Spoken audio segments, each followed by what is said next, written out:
Welcome back to Homebuyer University. Today we're going to be talking about one of the biggest mistakes people make when they consider buying a home with a friend or a group of friends.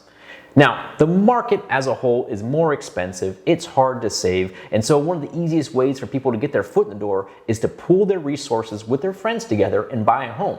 And this sounds like a great prospect. However, if you don't set things up correctly, you could be putting yourself, your friendships, and all your friends financially in danger. Andrew, give us the rundown on the thing people miss or forget about almost every time. Everyone gets wrapped up in the excitement of wanting to get your foot in the door, but what you also need to be thinking about is how do you get your foot out of the door? Eventually down the line, you may have life changes. You get married, you get a new job, or you want to move cities. Having a clear plan for how you're going to divest out of this with your friends is key.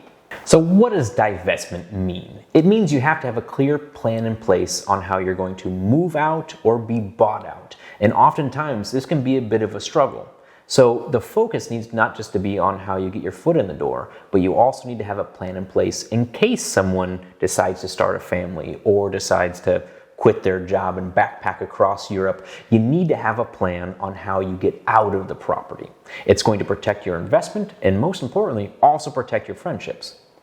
As an example, what are some things that you might ask your friends if you were going to invest and buy a home together? So I think one of the most imperative pieces is just being on the same page, but also having some safety valves down the road.